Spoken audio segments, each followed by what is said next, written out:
não. Você faz a apresentação depois você pode. Teve conversa. Esse, eu sem voz, só vou falar na minha hora. Quer começar? Tem que saber se eu estou preparado. Espera aí, ó. Vou passar para agora e isso.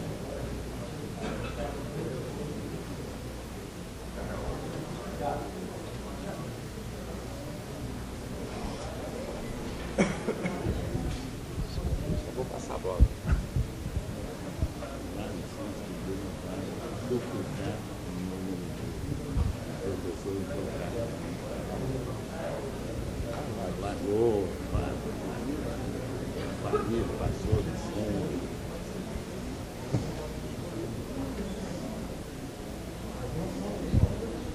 Vamos começar? Bom dia para todos. Mais uma vez é um prazer estar com vocês, aqui do auditório no Rio, as pessoas dos outros estados. E como tradicionalmente nós fazemos nos cursos do Instituto do Milênio, esse último dia é dedicado a uma discussão em cima de perguntas que ou foram enviadas durante a semana e nós não tivemos tempo ou oportunidade para responder durante as aulas, ou então que são formuladas hoje. Então, eu convido os participantes, tanto aqui do Rio quanto dos outros estados, a continuarem mandando essas perguntas, que, na medida que o tempo permita, nós vamos tentar responder. Antes de começar com a sessão das respostas propriamente ditas, eu gostaria de passar a palavra ao professor Jacó Palles, que gostaria também de se dirigir a vocês.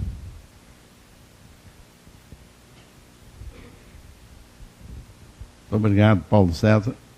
Então, no início dessa atividade, na segunda-feira, nós já tínhamos comentado sobre a importância que ela tem para nós, para o Brasil, porque o ensino da matemática precisa melhorar substancialmente no país e evitar a dicotomia de que na parte de pesquisa nós estamos muito avançados e na parte de ensino é quase uma catástrofe. Então vocês são realmente as pessoas que podem, junto conosco, melhorar e alterar essa curva, fazendo com que ela se dobre para cima, né? Vocês devem ter visto aí nos cursos, é importante que as curvas subam e não desçam, né? Então, isso é uma atividade do INPA, do Instituto do Milênio e da RNP, compartilhada por essas três, é uma atividade compartilhada pelas três instituições.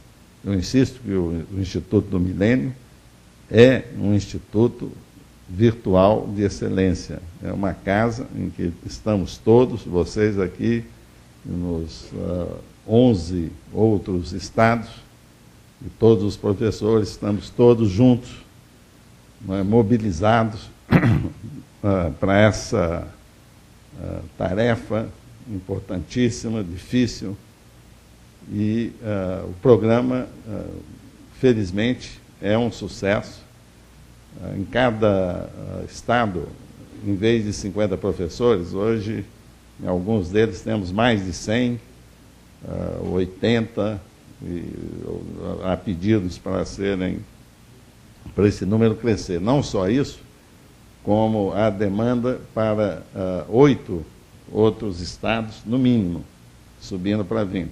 Então, tudo isso deve encher de orgulho ao Elon, que foi o idealizador desse programa, e os seus generais, como Napoleão e os seus generais, estão aqui do lado, e que hoje não só estão aqui do lado, como em todos esses 11 outros centros, todos generais. Evidentemente que eu estou admitindo que mulher possa ser general também, e várias delas estão nesse comando.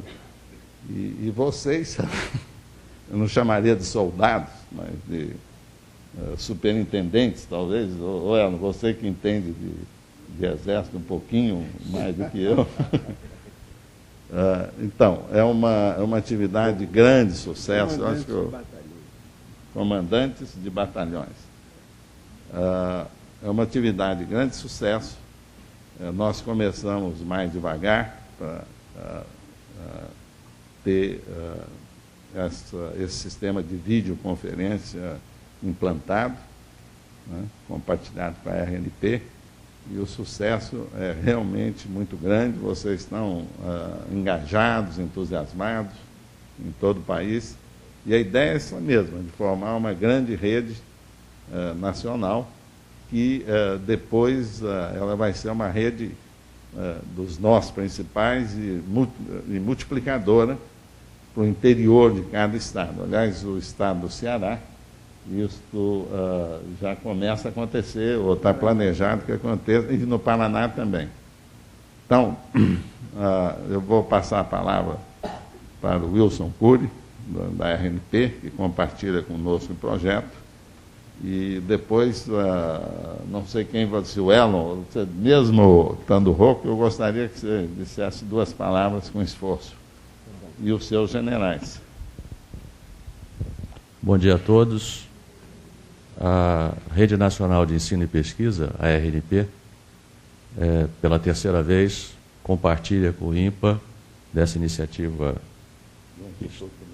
do Instituto do Milênio e do INPA, nesses auditórios espalhados pelo Brasil, com muito orgulho, que a gente sente agora, praticamente, para que esse esforço nacional todo de montar um backbone, né, que interliga 27 pontos de presença, 11 dos quais a gente daqui transmite o nosso agradecimento pelo esforço, em fazer com que essa transmissão possa ser bem sucedida através da internet.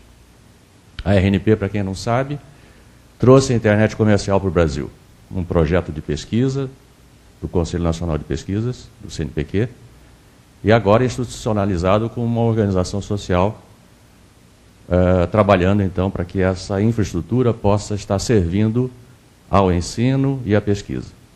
Nós estamos então orgulhosos de estarmos aqui diante de vocês, oferecendo essa oportunidade de encontro e de resgate, mais uma vez, de meios modernos para que o ensino possa avançar e cobrir essa diferença.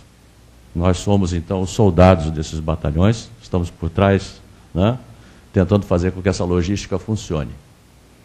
E é realmente uma grande satisfação saber que alguns estados, como o Ceará, já têm condições de transmitir para outras 18 cidades, em 18 novos auditórios, esse encontro, tornando com que essa interatividade entre auditório e público possa acontecer através da internet, através do backbone mantido pela Rede Nacional de Ensino e Pesquisa. Então, realmente, esperamos que a gente consiga multiplicar isso para que, de uma forma instantânea, interativa, moderna, fácil de ser instalada, possa estar trafegando, fazendo com que esse público hoje, cerca de 800 mil pessoas, né? Mais de 1.000 pessoas, segundo Jacó, 1.500 pessoas, possa ser 15 mil no próximo evento, no próximo encontro. Então, estamos muito felizes e parabéns a vocês, e nossas esperanças estão na mão de vocês agora. Muito obrigado. Bom, eu não estou em muitas condições de falar, estou afônico. E, de modo geral, eu vou deixar essa tarefa de mestre de cerimônia para o Paulo César, que está com a voz perfeita. Mas eu queria, antes, me dirigir a todos os coordenadores regionais das 11 capitais e 11 cidades onde, na verdade, estão onde estão se desenrolando as nossas atividades, eu queria pedir o seguinte: tem uma pergunta aqui que diz qual vai ser o assunto da próxima reunião. Então, eu queria pedir que os coordenadores locais, inclusive aqui entre nós, solicitassem dos professores e alunos que são participantes, que apresentassem por escrito sugestões, isso aí em cada estado, e inclusive aqui entre nós, a fim de que, no fim dessa reunião, esses coordenadores disponham de uma lista de assuntos sugeridos com um número de sugestões e nos enviem por e-mail. No caso, evidentemente, aqui não precisa enviar por e-mail, né?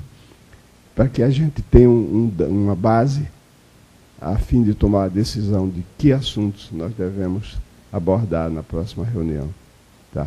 Isso aí atendendo à vontade das pessoas interessadas. Feita essa solicitação, eu queria dizer, nessa última reunião aqui, da minha satisfação pela presença continuada de todos vocês e pelas notícias que me vêm através da internet, de que nos estados onde esse programa está sendo realizado, o interesse é igualmente grande.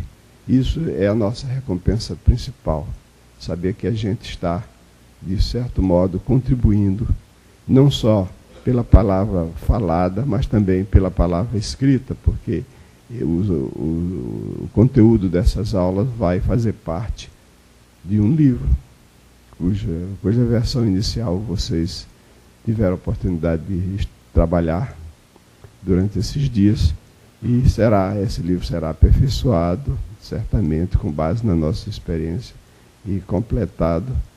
E inclusive, uma das perguntas aqui é sobre as respostas, as soluções dos problemas. Todas as soluções de todos os problemas já estão prontas e serão entregues hoje a vocês todos, de todo o Brasil, que estão participando do programa.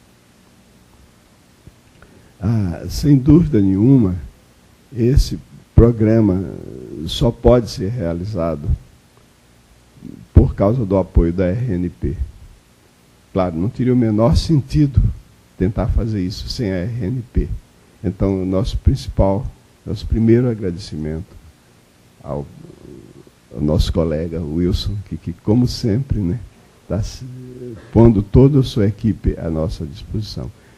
E no âmbito interno, nós temos aqui esse trio imbatível, né, que é o Beauclerc, o Matias e o Dion.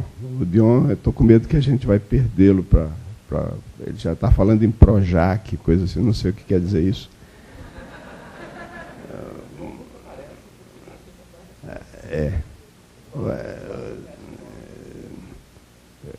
Também ele fica... Tem o Matias que cobre tudo, né? Ok, então... o Matias e o Beauclerc. Técnica computacional.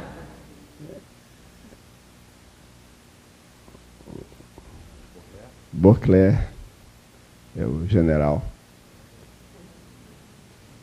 O Matias, esse pequenininho aí, é um dos coronéis. Esse é general. E o Ranieri, claro que não é do INPA, mas é da RNP. É o elemento. Ranieri, apareça. Esse é general também. Esse é general. O Ranieri. Da RNP, né? Que nós temos aqui um comando duplo, né? Tem o Beauclerc, que cuida do INPA, e o Ranieri cuida do resto do Brasil, né, Ranieri? Agora, o Beauclerc, filma... Ô, Ranieri, você tem que... isso. O Beauclerc, filma o Dion aí.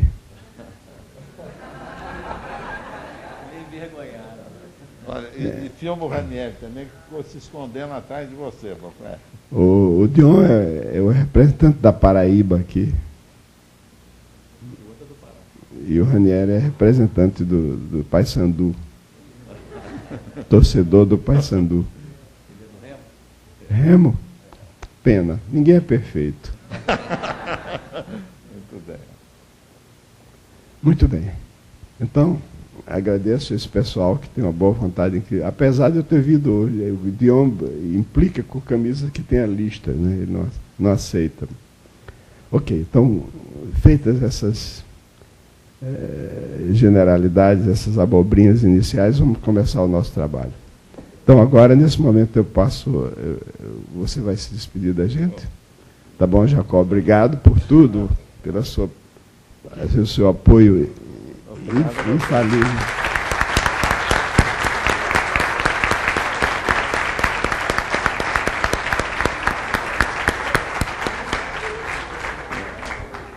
Obrigado, Jacó. Até logo.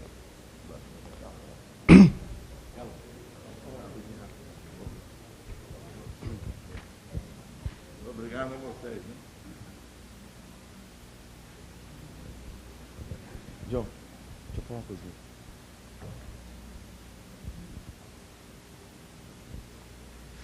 Antes de começar a sessão de perguntas, eu queria também fazer um pequeno comentário, que a gente tem recebido alguns feedbacks bastante positivos dos auditórios. A gente, ao longo das transmissões, recebeu imagens do pessoal de Pernambuco, Piauí e Paraná. As imagens chegaram com os professores assistindo, algo bem parecido com o que a gente tem aqui. E alguns lugares, por exemplo, Paraná, se não me engano, tinham mais de 120 pessoas no auditório.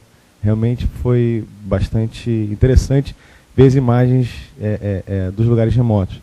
E eu gostaria, então, de incentivar no próximo evento os lugares que tiverem condição de fazer pequenas imagens das pessoas assistindo e tentar transmitir em tempo real, mesmo que em baixa qualidade, né? Para a gente poder mostrar, que nem a gente fez dessa vez ao longo das transmissões, sempre que possível a gente encaixava as imagens dos professores assistindo. E quem sabe, no próximo passo, fazer o sonho da Maria Alice Gravina, né, de poder fazer as perguntas remotas em tempo real também. Então, esse seria o primeiro passo já para chegar nessas perguntas. Tá? Então, muito obrigado.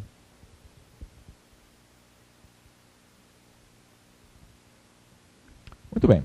Então, vamos começar os nossos trabalhos aqui.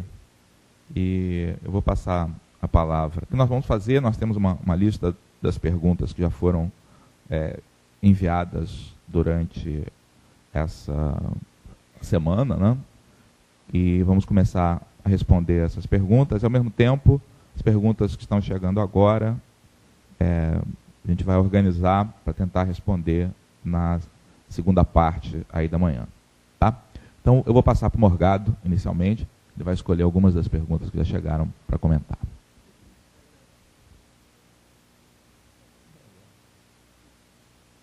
Bom,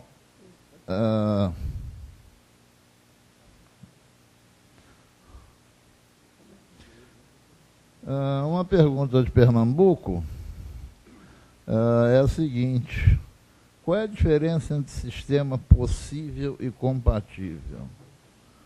Olha, em termos práticos, nenhuma. O que acontece apenas é que sistema possível é uma expressão absolutamente correta. E sistema compatível, num certo sentido, é um atentadozinho à língua portuguesa. Não é o sistema que é compatível, são as equações do sistema que são compatíveis. Eu, particularmente, me considero um cara muito chato. O Elon é tão ou mais que eu. Um cara muito chato em relação a esses sujeitos de orações. Às vezes, eu pego uns alunos que, exatamente por essa falta de cuidado com os sujeitos, eu até brinco dizendo que, numa oração, o sujeito pode até estar oculto por elipse. Mas, quando os meus alunos começam a fazer orações com um sujeito foragido, exilado, é confusão na certa, né? Eles comem sujeitos e embrulham as coisas, e aí eles, no final, eles dizem, essa coisa ou isso é tal coisa, mas quem é o isso? Isso aí já está perdido, na cabeça dele também não está definido o que é o isso, né? E é uma confusão, né? Fazer oração sem sujeito dá oportunidade. Eu não sei se eu já falei aqui na carrocinha de Escabão Assassina, né? dar oportunidade à carrocinha de escabão assassina para que ela apareça e atropele o cara, certo? A gente deve ser meio cuidadoso, principalmente com essa hora de sujeito, né? O sistema é possível, as equações é que são compatíveis, né? Ou o sistema é impossível, as equações do sistema são incompatíveis, certo? Eu acho que a gente devia fazer um esforçozinho para não fazer como fazem os livros didáticos, que confundem, né? Possível e compatível. Uma outra pergunta, vinda não se sabe de onde, não está assinalado aqui, dizia o seguinte: resolvendo um problema antigo, acho que do ITA, encontrei um sistema com 2 equações e 3 incógnitas. Achei logo que era impossível. É possível que um sistema desse tenha solução? A resposta é sim, é perfeitamente possível. Aliás, eu diria até que é muito provável que ele tenha uma infinidade de soluções, certo? Ele tem apenas 2 equações com 3 incógnitas. É claro que ele pode ser impossível, né? Se a primeira equação for x mais y mais e igual a 1, e a segunda for 2x mais 2y mais 2e igual a 2003, é claro que ele vai ser impossível, certo? Porque se o x mais y mais e igual a 1, necessariamente o 2x mais 2y mais 2e terá que ser igual a 2, não pode ser 2003, certo? Mas, em geral, se ele for linear, por exemplo, né, ele, em geral, será indeterminado, né? Ele terá mais de uma solução, terá uma infinidade de soluções, certo? Não, se as equações forem realmente independentes, não, se mesmo as equações forem realmente independentes, você pode, num sistema desse, usar 2 equações para calcular 2 das incógnitas em função da terceira, certo?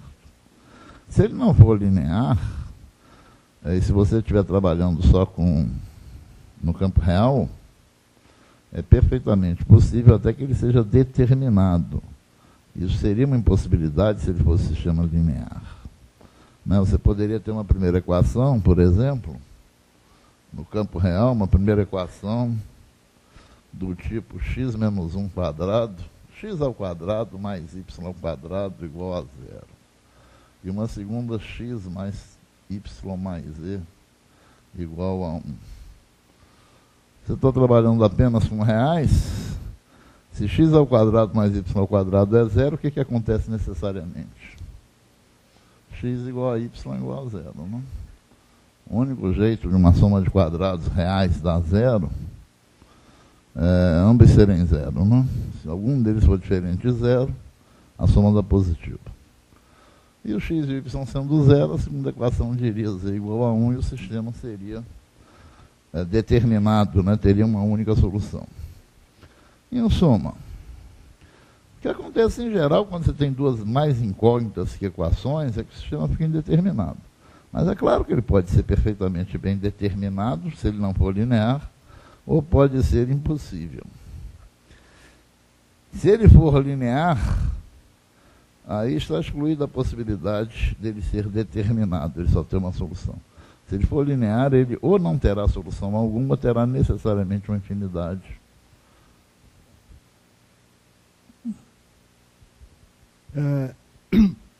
Esses sistemas com mais de uma incógnita ficam sempre mais fáceis de entender quando a gente imagina a figura geométrica que corresponde a cada uma das equações.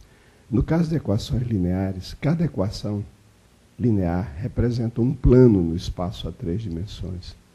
Então, um sistema de 2 equações significa que você está procurando, você tem 2 planos, e o objetivo dessa resolução do sistema é encontrar os pontos que são comuns a esses 2 planos. Tá? Quando as equações têm o primeiro membro proporcional, por exemplo, como o Morgado falou, x mais y mais e e 2x mais 2y mais 2e, então, quando você tem, de um modo geral, você tem um sistema desse tipo,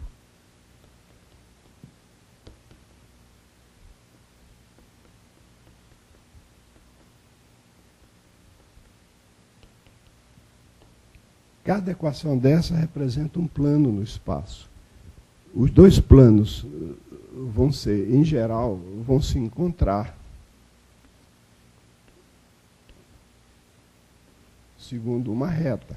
É isso que o Morgado falou. É preciso que seja uma situação muito especial, excepcional, para que eles não tenham uma reta em comum. Só acontece isso quando eles são paralelos, quando eles não têm nada em comum. Nesse caso, o que acontece é que o A', o B' e o C' são proporcionais a A, B e C. Quer dizer, porém, o D' não é proporcional, não está na mesma proporção com o D. Nesse caso, os planos são paralelos. No caso de sistemas não lineares, cada equação representa uma superfície. Então, você tem duas superfícies. Duas superfícies podem, em geral, duas superfícies se intersectam segundo uma curva. Mas pode acontecer de se interceptarem segundo um ponto. Nesse caso, é quando elas tangenciam. É o único caso. É quando elas são tangentes naquele ponto. Vocês podem imaginar, por exemplo, uma esfera cuja equação é x2 mais y2 mais z2 igual a 1, por exemplo, e um plano. Por exemplo, o plano z igual a 1, que é tangente à esfera naquele ponto. Aí esse sistema tem uma única solução. O ponto é o seguinte, eu tomei a palavra do Morgado para enfatizar o lado geométrico da coisa. Então, se vocês quiserem ler sobre isso, tem o meu livro Coordenadas no Espaço. Tem o estudo dos sistemas lineares usando a geometria analítica.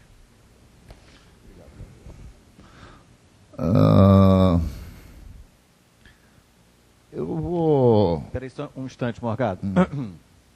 Interrompendo. Eu vou passar aqui uma lista, parecida com a lista de presença, com os nomes de vocês, e eu queria que cada um, se pudesse, colocasse uma, duas ou três sugestões de temas para o próximo curso de janeiro. Alguma coisa bem pequena.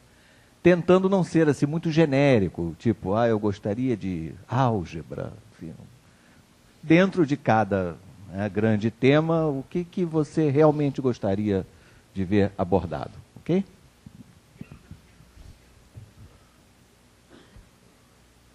Bom, eu vou me apossar de uma pergunta que foi feita para o PC e para o Wagner. Há uma pergunta vinda do Paraná, que é a seguinte: em que casos a média geométrica e a média harmônica devem ser usadas? Essa pergunta foi endereçada ao Paulo César e ao Wagner. Eu vou fazer uma intervenção a respeito dessa pergunta. Não vou responder, não. Eu vou fazer só uma intervenção. Existe uma coleção de livros publicados pela Sociedade Brasileira de Matemática, chamada Coleção de Pessoas de Matemática, que tem particularmente dentro da coleção, uma subcoleção de 3 livros chamados A Matemática do Ensino Médio. E eu acho que esse tipo de coisa, essa pergunta, é uma pergunta que passa pela cabeça de quase todos os alunos. Quando o professor ensina a média aritmética, o aluno ele sabe que aquilo para alguma coisa serve, porque, afinal de contas, ele é aprovado ou não na escola de acordo com a média aritmética. Se bem que os pedagogos, de vez em quando, resolvam inventar outros critérios de aprovação para até tirar da cabeça do aluno, que a média sirva para alguma coisa, certo? Eu trabalhei numa escola em que a pedagoga lá, crente que estava fazendo um serviço à educação, distribuía para os alunos uma tabela para que, em função da nota que eles tiraram, eles soubessem quanto eles iam precisar na prova final, certo? E o pior não é a dona fazer esse troço, não. O pior era se orgulhar de fazer isso, certo? Era se orgulhar de não dar oportunidade para os alunos pensarem um pouquinho, certo? Eu acho um problema você tratar... Eu acredito firmemente na educação. Eu acredito na força da educação. Então eu reconheço um perigo terrível em você tratar o aluno como um débil mental. É que a educação é uma coisa tão poderosa que você tratando o aluno como débil mental, você acaba transformando o aluno num débil mental, certo? Então você distribui, por exemplo, uma tabela para que ele não tem que fazer a conta, né? Porque ele não tem que se esforçar, pensar um pouquinho para descobrir quanto é que ele precisa para passar. Isso é horroroso, né? Você acaba transformando o aluno num cara incapaz de fazer esse tipo de conta, né? Mas o que eu queria dizer é que eu acho essa pergunta, essa dúvida, uma dúvida que passa pela cabeça de todos os alunos. Para que serve média geométrica? Média harmônica, então, para que serve? Pior é que, se a gente prestar atenção, essa dúvida passa muito também pela cabeça dos professores, certo? Porque quando eventualmente essas médias aparecem, não aparecem de forma muito explícita, certo? Eu fiz questão, quando nós escrevemos o Matemática do Ensino Médio, de botar um capítulo do livro sobre médias. Está no volume 2. Eu recomendo a todos a leitura do capítulo Médias, no volume 2 de A Matemática do Ensino Médio. Deixa eu só aproveitar, já que você está falando aí dessa pergunta. Está funcionando isso aqui?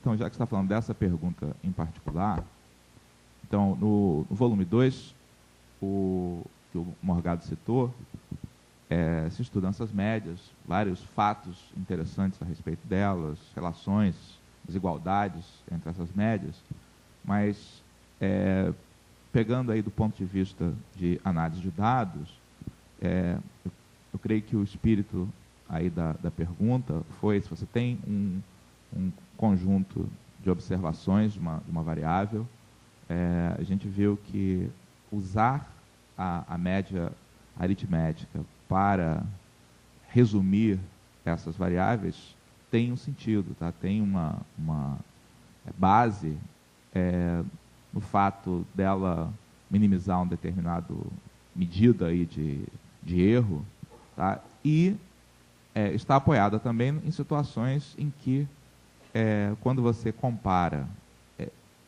diversidade, a diferença entre as observações é o critério mais relevante. Há situações em que, no lugar de diferença,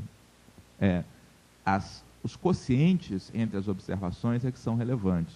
Então, não sei se vocês se lembram, mas na época em que a gente tinha uma inflação muito alta, tinha planos, por exemplo, de reajustes que faziam o seguinte: uma categoria iria receber como reajuste a média das inflações verificadas nos meses anteriores. E aí havia uma celeuma muito grande sobre se o que deveria ser usado nesse caso era a média aritmética ou a média geométrica. Tá? Então, você tem um conjunto de observações que quer resumir por uma única. Média aritmética ou média geométrica? E por quê? Alguém tem alguma opinião aqui do auditório? Então, a situação é essa, tá? Teve um aumento de 3 meses, tá? Digamos, 20% no primeiro mês, 40% no segundo mês, tá? E vamos exagerar, 100% no terceiro mês. Qual é a maneira correta, tá, da gente calcular qual é o aumento que deve ser dado para refletir, tá, essa média de aumento? É a média aritmética ou a média geométrica?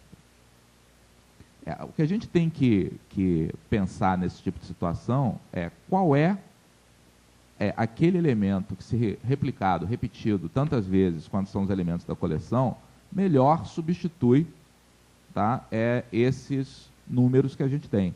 Então, deixa eu passar aqui para o quadro.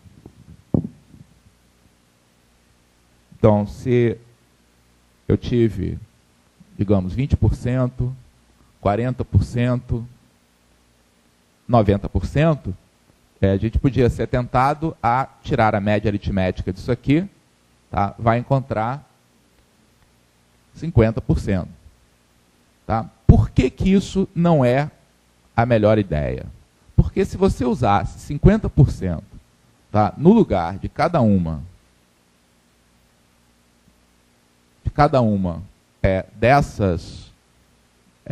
desses aumentos que estão aqui, tá, o aumento final não seria equivalente ao daquela sequência de aumentos. Está claro para vocês?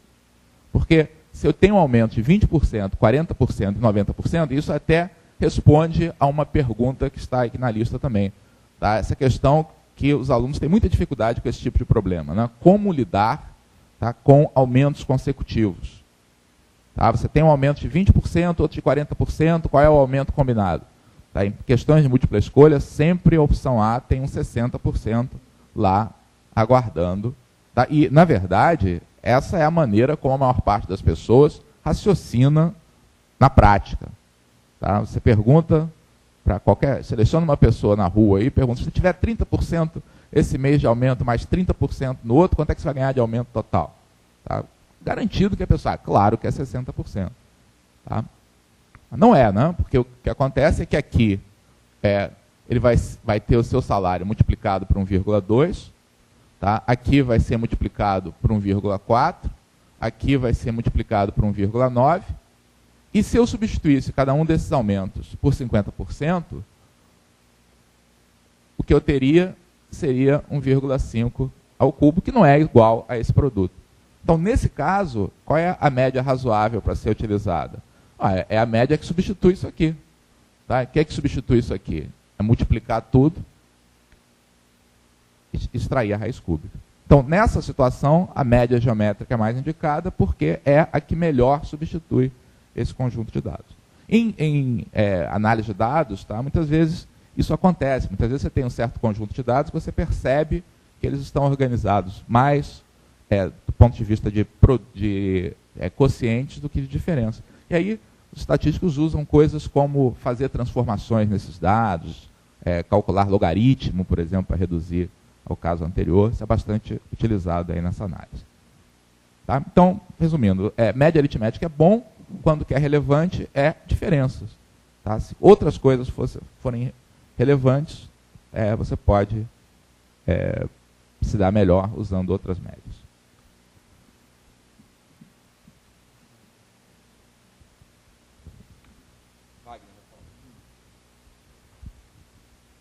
Bom, há umas perguntas aqui. Se o teorema de Seva vale somente no triângulo acutângulo? Resposta, não. O teorema de Seva vale em qualquer triângulo.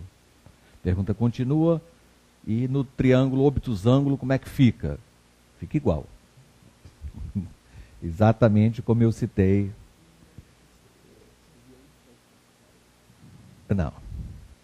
Wagner, Evidente. Uma observação aí a esse respeito tem até a ver com aquele problema que a gente resolveu aqui na seção de exercício do quadrado, que tinha aquela para calcular as diversas porções, tá, em que pedaços aí do quadrado eram divididos. Tá? Isso tem a ver com essa pergunta do teorema de Seva, porque você pode passar de um triângulo acutângulo para um triângulo obtusângulo, tá, com um tipo de transformação, tá, que não muda razões entre segmentos. Então, estejam na mesma reta, claro. Mas se você fizer como você tem as razões aí em cada lado, na verdade... Então, as áreas, razão entre áreas é preservada. Razão entre áreas é preservada. No caso do teorema de Seva, em que você tem produtos de razões nos mesmos segmentos, tá, isso também vai ser preservado. Tá? Então, essa é uma maneira que muitas vezes nos ajuda a pensar a respeito das diversas situações. Às vezes fica com a preocupação, puxa, mas eu estou fazendo uma figura numa posição particular. Tá? Será que isso realmente está particularizando a solução? Pode ser um triângulo acutângulo, obtusângulo. Então, pensar em transformações que preservam determinadas propriedades, tá, pode ser uma ferramenta poderosa da gente entender porque certas coisas misteriosas funcionam. Tá? Não estou falando isso aí para você. O Elon está argumentando que isso não é necessariamente aquilo que você vai explicar para os alunos, mas eu estou falando para professores aqui. Tá? Nosso ponto de vista nesses cursos é de você ter um domínio do material superior ao dos alunos. Tá? Então, isso nos ajuda, muitas vezes, a criar situações, criar novos problemas, tá? Ser capaz de pegar um problema e explorá-lo na sua forma integral. Esse problema aí que o Wagner está comentando.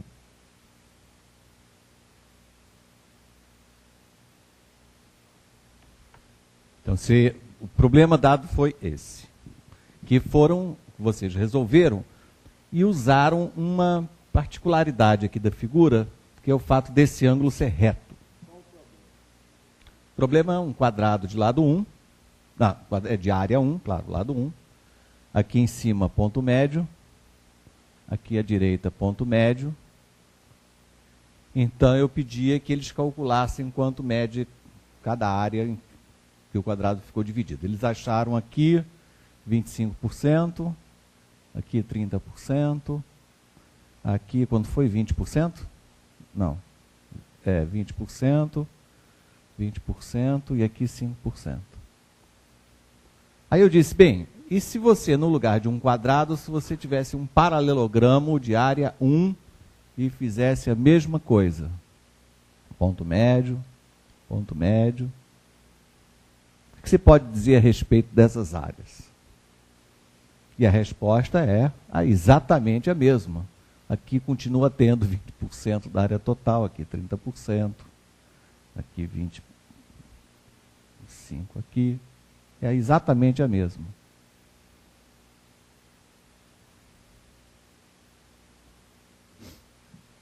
Você não tem mais o ângulo reto, coisa que ajudou para resolver, mas as áreas são preservadas. É 20? Tá bem. Aqui é 20? E aqui também. São as mesmas áreas. No fundo, existe uma transformação linear que leva uma figura na outra.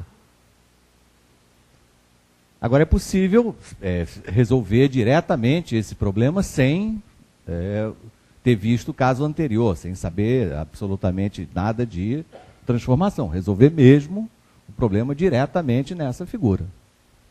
É um bom exercício e conduz a você a mesma resposta. Só para esclarecer, eu não estou defendendo que vocês resolvam o segundo problema. Apareceu um paralelogramo e aí você tem que resolver esse problema. Então vou pensar num quadrado. Não, meu ponto é exatamente esse. Você vê um problema como esse, tá? De você se perguntar mesmo, será que isso aí continuaria sendo válido se a figura for outra? Então, se isso é verdade, então é porque deve ter uma solução para o problema do quadrado que não use aquele ângulo reto. Quando a gente discutiu o problema, veio uma solução com ângulo reto, a gente até perguntou se tinha outra solução, porque ele pode ser resolvido sem usar aquele ângulo reto aí, usando somente proporcionalidade, que continuaria válido naquela situação. Morgado, você tem alguma questão que você considere mais importante que você gostaria de discutir?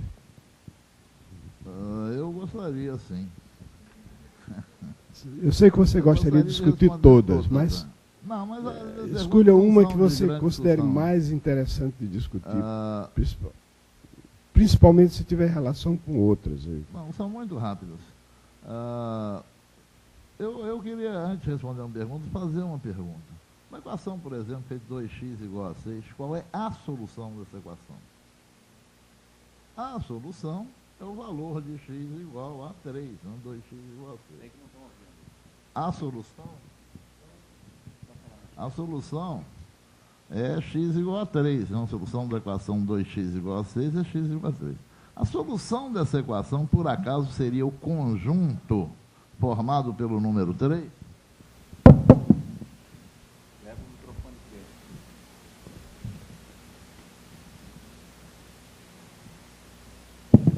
A solução seria isso?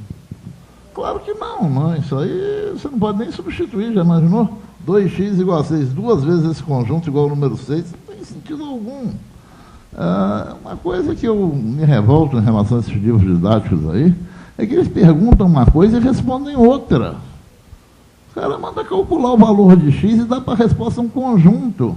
Mas, meu Deus, isso é criar péssimos hábitos nos alunos. Se você pergunta qual é o conjunto das soluções da equação 2x igual a 6, a resposta é o conjunto 3. Se você manda calcular x e dá para a resposta um conjunto, isso não é mais erro, isso é loucura, não? Isso é loucura.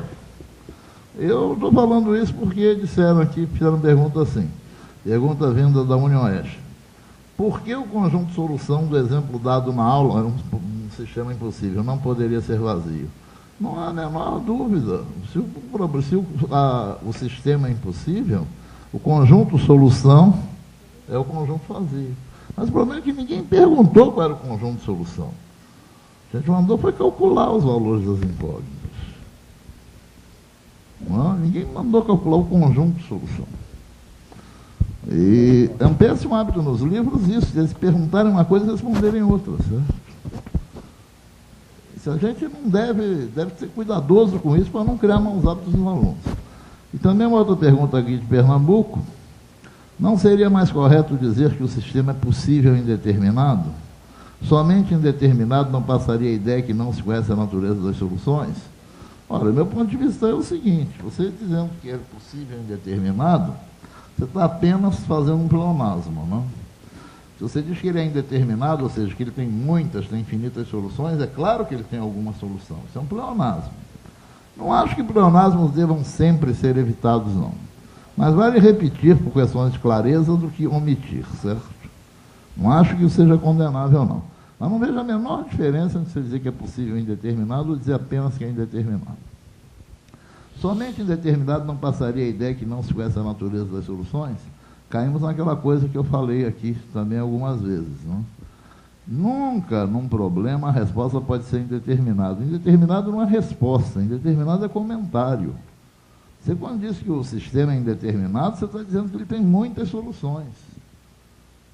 Ninguém formula um problema, em princípio, perguntando se ele tem poucas, bonitas, feias, muitas ou amarelas soluções. Você quer saber quais são as soluções. Um problema que você pergunta quais são as soluções, qual é o conjunto das soluções, quais são os valores das incógnitas, não se admite uma resposta indeterminada. Indeterminado é um comentário. Se eu dizer que é indeterminado, estou dizendo que há muitas soluções. Não pode ser resposta. Isso é comentário.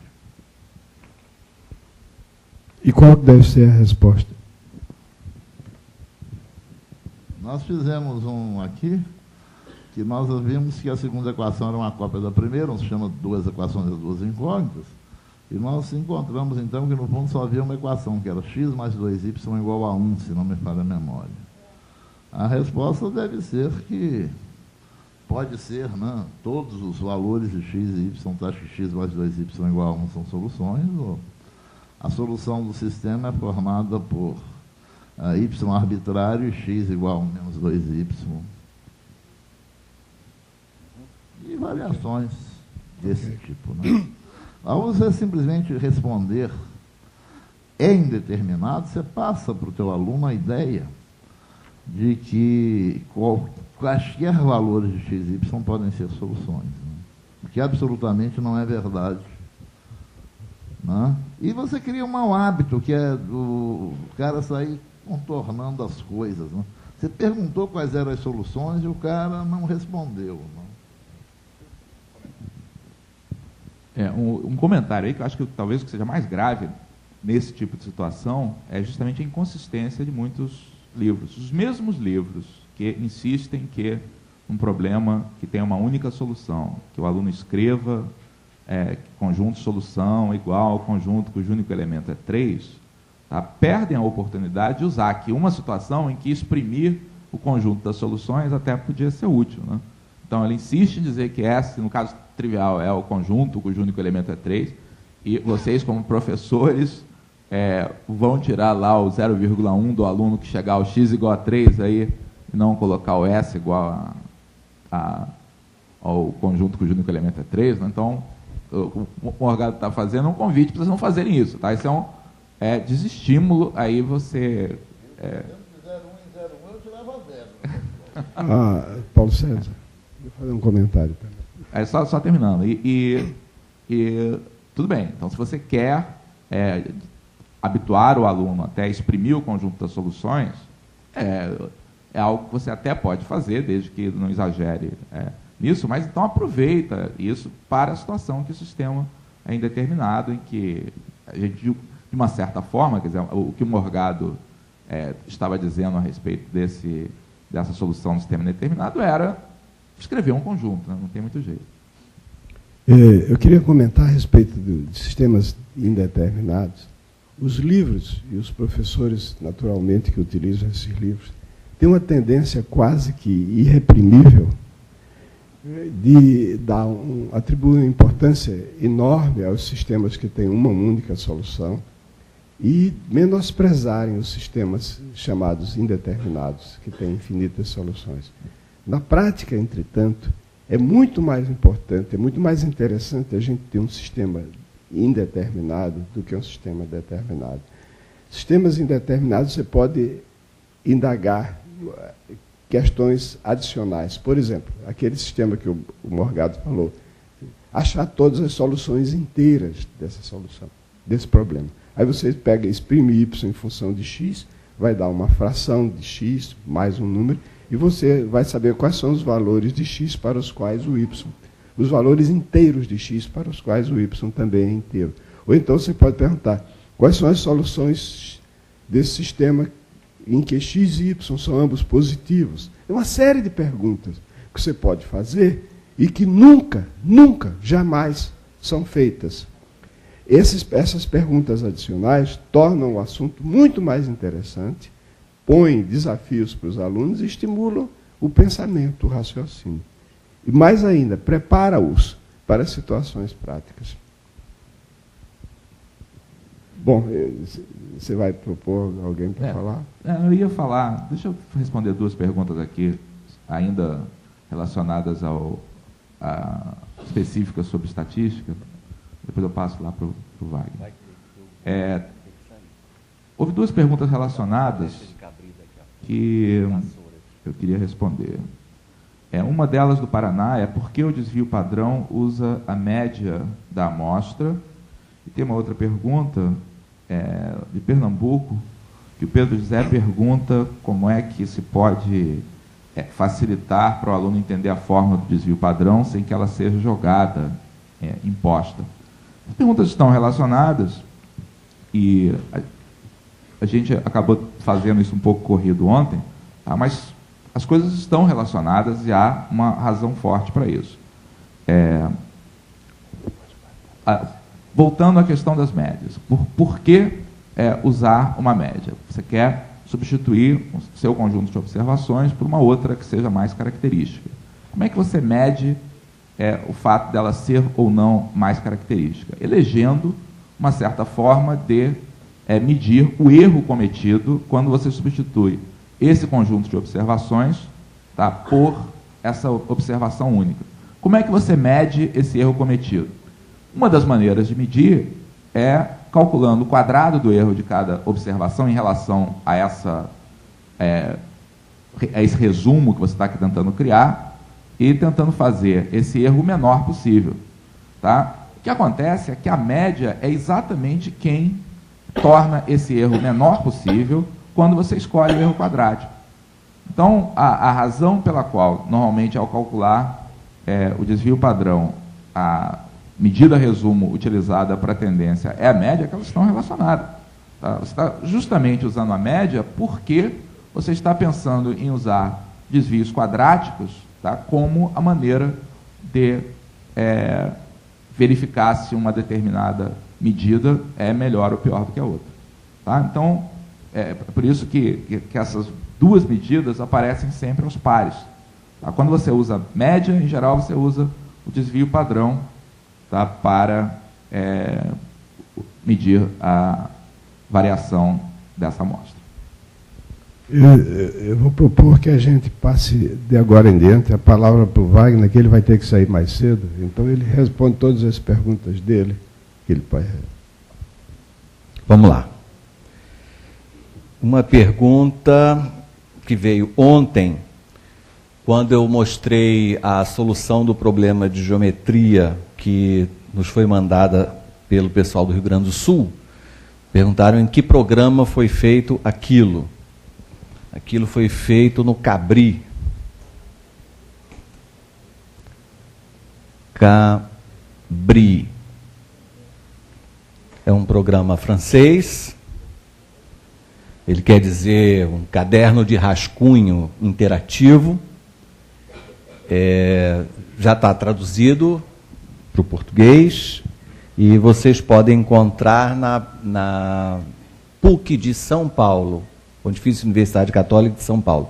Entrando no site, vocês vão ter alguma referência. Eles são um representante no Brasil desse programa que é espetacular, simplesmente maravilhoso. Até recentemente havia na internet uma versão do Cabri disponível para avaliação. Então, tudo funcionava, exceto salvar as figuras. Então, quem quiser Isso, conhecer, não existe ainda.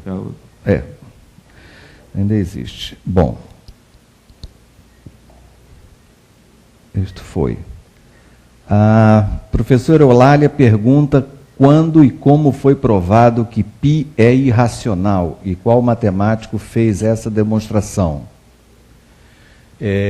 A primeira demonstração que π é irracional apareceu em 1761.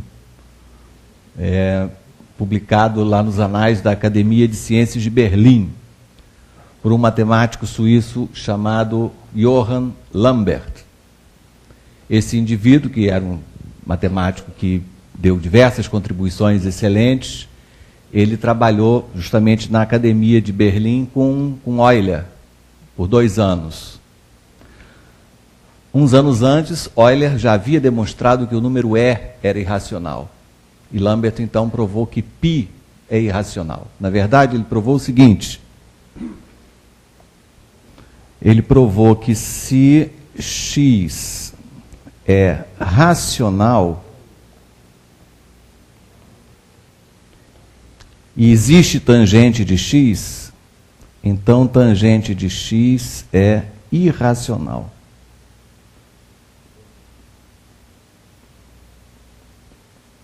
Provou isso. Qual é a contrapositiva dessa afirmação?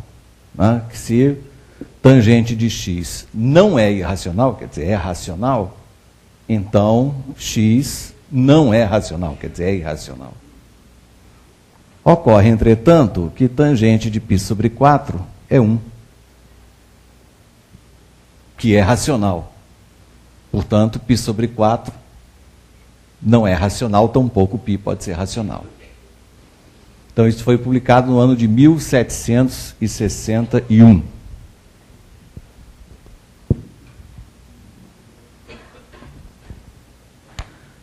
A demonstração do teorema de Tales é imediata. Isso não é uma pergunta, é uma afirmação. Vem do Espírito Santo. A demonstração do teorema de Tales é imediata, a partir do princípio fundamental da proporcionalidade usado pelo professor Elon. Claro, eu concordo. Eu também. Entretanto, a demonstração do teorema de Tales via princípio fundamental da proporcionalidade não está em livro nenhum. Nem tampouco eu vejo os professores fazerem. Seria ótimo se fizessem. O que eu mostrei foi uma alternativa, não estou negando a outra, não. Usando área, que também já está embutido o princípio fundamental da proporcionalidade. Na verdade, durante o desenvolvimento da geometria plana, a rigor, a gente só precisa usar o teorema fundamental da proporcionalidade uma vez, no caso da área do retângulo. E aí as outras dificuldades são contornadas dessa maneira. O que eu queria comentar também é que no curso de geometria plana, são estudadas normalmente as figuras, as propriedades, as relações métricas e etc. e tal. E o último capítulo de qualquer livro é área. E não há razão para que a área seja justamente a última coisa, quando ela pode ser usada com resultados excelentes, ser usada como ferramenta para descobrir outras propriedades, outras relações, outras coisas. Então, assim como o aluno aprende a medir um comprimento, é altamente intuitivo que logo depois ele aprenda a medir uma área. Então, o capítulo de área, se antecipado, só traz vantagens. Colocá-lo antes, portanto, do capítulo das relações métricas. Antes de semelhança, inclusive. Bem, então essa aqui já foi. Diversas perguntas. Como foi feita a tabela mostrada para ver as aproximações de π? Eu mostrei uma tabela aqui, não é? Em que, numa coluna, eu tinha diversos polígonos. Numa coluna, eu tinha o perímetro do polígono inscrito, já dividido pelo diâmetro da circunferência. E na coluna ao lado, o perímetro do polígono circunscrito, também dividido pelo diâmetro, e vimos as aproximações por excesso e por falta de π. Então vamos falar só nas aproximações por falta, que inclusive chegam mais rápido, quer dizer, se aproximam mais rapidamente. O método dos polígonos, que foi usado desde Arquimedes até a descoberta do cálculo, durante todo esse período que cobre 1.600, 1.700 anos, para você obter valores aproximados de π era usado o método dos polígonos. Que consistia isso? Pegar um polígono e, aumentando seu número de lados cada vez mais, obter essa razão entre o perímetro do polígono e o diâmetro. Tem também, antes do cálculo, que é outro método, que é o método dos isoperímetros. Sim. Estou falando aqui. Agora veja, o que eu fiz? Na página 19, eu mostro como é que, se eu tenho o tamanho do lado de um polígono, de n lados, como é que eu acho o lado do polígono que tem o dobro do número de lados. Quer dizer, para cada lado de um polígono eu crio 2, assim,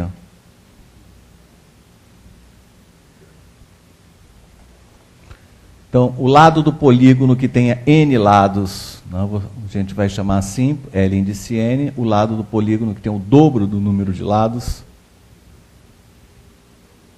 Então, a gente demonstra uma fórmula que é a seguinte, que o lado do polígono que tem o dobro do número de lados, numa circunferência de raio 1, é dado por uma fórmula bonita assim,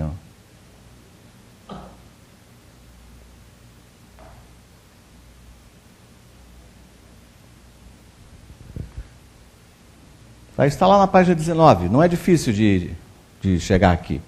Então, eu comecei com o lado do hexágono. O lado do hexágono, L6, é igual a 1, é igual ao raio. Então, colocando aqui, eu achei o lado do dodecágono. Aí, colocando o L12 aqui, eu dobro. E aí eu vou cada vez colocando o meu resultado nesse lugar e achando o lado do polígono que tem o dobro do número de lados. E assim, duplicando sempre. Aí eu fiz aqui, é claro, se eu tenho o tamanho do lado, multiplico pelo número de lados, tenho o perímetro. Então eu posso calcular esses perímetros todos, só ir dobrando, dobrando, dobrando. Mais ou menos no ano 1560, teve um maluco chamado Van Seulen, que tem o recorde mundial do cálculo manual de π.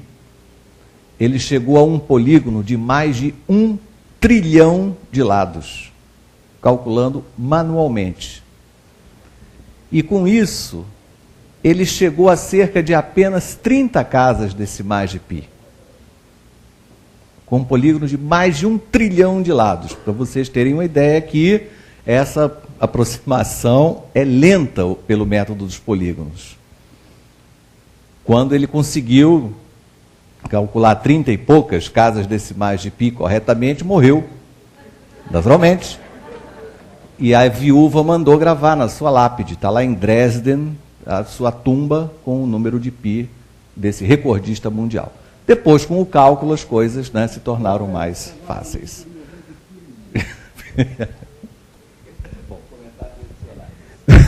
Está dizendo que provavelmente ele morreu de pielite. Existe, antes, depois o Wagner não mencionou, mas depois da invenção do cálculo, aí você tem métodos muito mais rápidos do cálculo de pi. O pobrezinho do Soilen, ele, para conseguir 30 casas, ele teve que sacrificar a sua vida. Mas existe outro método, também geométrico, que converge muito mais rapidamente do que esse, que é o método dos isoperímetros.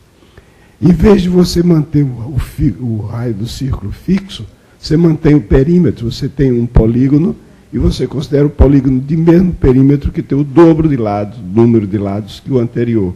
E você calcula, né, o perímetro desse polígono. E então, ou melhor, você calcula o raio, o apótema do polígono. E com isso você vai aproximando cada vez mais, com o número de lados aumentando, o apótema fica cada vez mais próximo do raio da circunferência, que vai ser o limite, e tendo o raio, você tem o valor de π, porque em função de você ter o cálculo da circunferência, que é o perímetro que está constante, e tem o raio, aí você tem o valor de π, okay? Dividindo um pelo outro. E é muito mais rápido. Eu aqui tenho um pedido de resolução de um problema do Marcos, que... Não, é um problema que ele sempre teve curiosidade de ver. Eu vou escrever a solução e vou mandar diretamente para ele. E pronto. Durante o curso, houve uma crítica sobre os livros didáticos. No exercício 2 da apostila, como garantir que o ponto M encontrado está entre os pontos B e C? Exercício 2. Só um instante.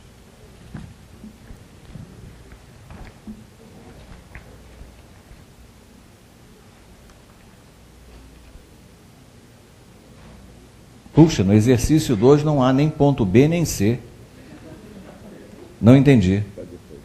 Deixamos para depois.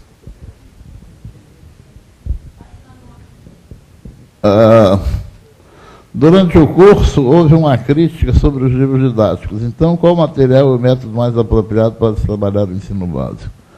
Não, eu estou, assim, envergonhado aqui. Quer dizer, houve uma crítica, uma só, eu não sou mais o mesmo, não é possível.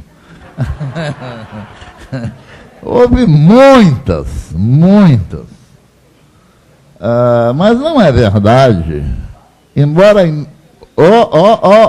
o celular tocando. É para mim.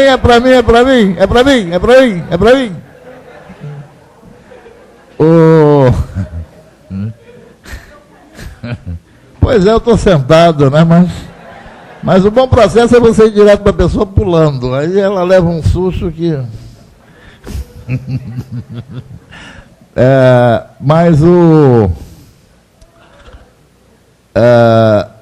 embora seja verdade absoluta que a imensa maioria dos livros didáticos é muito ruim, não é verdade que todos sejam. Existem alguns livros bem interessantes. Citar um aí? Olha, em princípio, esses livros que levam assinatura de pessoas como Márcio Imenes, Leles, Jacobo, são livros bons. Gelson Iese, perdão, são livros bons.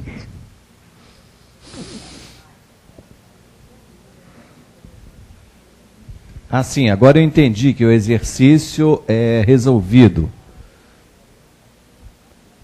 Por que eu garanto que a reta que corta o triângulo corta a base? Pelo seguinte, mais uma vez, esse problema aqui está fazendo um maior sucesso.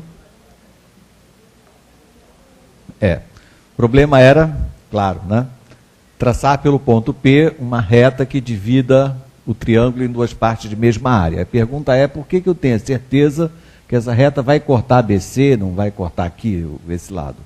É porque eu tive o cuidado de escrever que no enunciado o ponto P está mais próximo de A do que de C. Isso significa que essa área que está abaixo da reta PB é maior do que a metade do triângulo.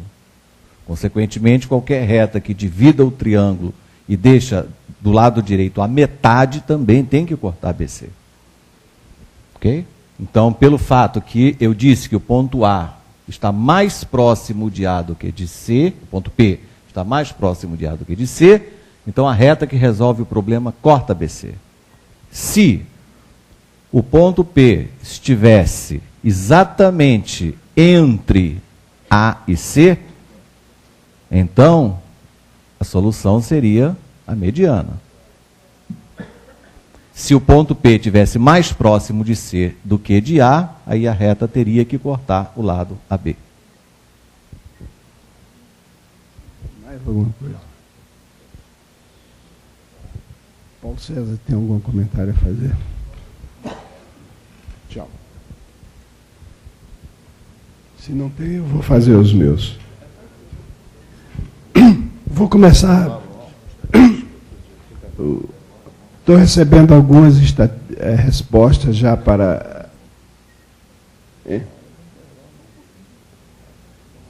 Bom, eu vou fazer um comentário agora. Por uma questão de princípio, eu vou começar pelo fim. Ou seja, eu vou falar a pessoa que faz a última pergunta que eu recebi, que é aqui. Uma pessoa que está escrita aí, desconhecido. Vou ver se descubro quem. As propriedades que definem... depois no fim tem Ricardo. Não sei de onde. Eu acho que... Espírito Santo. As propriedades que definem proporções e grandezas envolvem noções de função. Estou lendo, Normalmente se ensina estes conteúdos na 6ª série do ensino fundamental. O que vocês acham da maturidade do aluno de 6ª série para entender proporções, já que os livros didáticos, em sua maioria, trazem o conceito de função na 8ª série? Os professores devem ser flexíveis em relação ao conteúdo, por exemplo, ensinar grandezas e proporções juntamente com funções?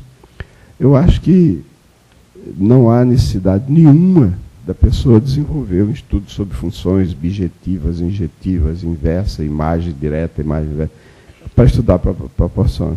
Proporção depende, naturalmente, do conceito de função, mas de uma maneira extremamente simples. Vocês se lembram que quando eu defini grandezas proporcionais, eu pus 3 condições. A primeira das 3 condições é que você tem 2 grandezas, uma x e outra y, e que a cada valor de y corresponde um valor de x. Perdão, a cada valor de x corresponde um valor de y. Isso é indispensável, inerente à noção de proporcionalidade. Você só pode ter proporcionalidade quando uma grandeza depende da outra. Mas não precisa desenvolver a teoria das funções para chegar a esse ponto. Mas que existe essa correspondência é essencial. Tanto é essencial que tem uma pergunta aqui feita por um professor de Goiás, que é dirigida a mim, que diz o seguinte: a pergunta envolve uma espécie de um paradoxo, o qual resulta exatamente do fato de que, certamente, não é a pessoa que fez a pergunta que está pensando assim erroneamente, a pergunta é uma espécie de provocação para poder deslindar o paradoxo, mas a razão desse paradoxo é o fato de que a noção de função, ou seja, dessa correspondência, não está clara. Eu vou repetir. São 3 as condições para que uma grandeza y se diga proporcional a x. A primeira é que a cada valor de x deve corresponder um valor bem determinado de y. A segunda é que quando x aumenta, o y também aumenta. Terceira condição é quando x fica multiplicado por um número, o y fica multiplicado pelo mesmo número. Mas a primeira dela é que a cada valor de x deve corresponder um valor de y. Então eu vou ler a pergunta de Goiás. A pergunta é a seguinte: se y é igual a 80% de x e também é igual a 50% de z, então y é proporcional a x e a z. Isso é uma afirmação errônea. É aí que está o erro. Multiplicando tudo, o que eu consigo é y2 igual a 0,4xe. Mas então y não é proporcional a x a z. O seu quadrado é que é. Como fica? Bom, acontece o seguinte. Se y é 80% de x e y é 50% de z, então y não é uma função de x e z. Quer dizer, dados x e z, o y não fica determinado. Então não existe a correspondência. Para que uma grandeza seja proporcional a várias outras, digamos a duas outras, o y seja proporcional a x e a z, é preciso que a cada valor de x e a cada valor de z corresponda, de modo bem determinado, um valor de y. Isso é indispensável. Se você não colocar isso em primeiro lugar, você vai ser conduzido a paradoxos desse tipo e a erros, de modo que isso responde não só a primeira, essa pergunta de Goiás, mas também a pergunta a respeito da noção de função. Então, não há necessidade nenhuma de você desenvolver a noção de função para estabelecer a proporcionalidade. Basta que você tenha clara a ideia de que, para haver proporcionalidade, é necessário que a cada valor de x corresponda de modo bem definido um valor de y, o que fica claro nos problemas. E é até interessante, e eu vou até pedir licença a essa pessoa que mandou isso aqui, para de agora em diante mencionar esse exemplo dele, que é um exemplo muito interessante, de como, falhando essa noção, aí a coisa complica.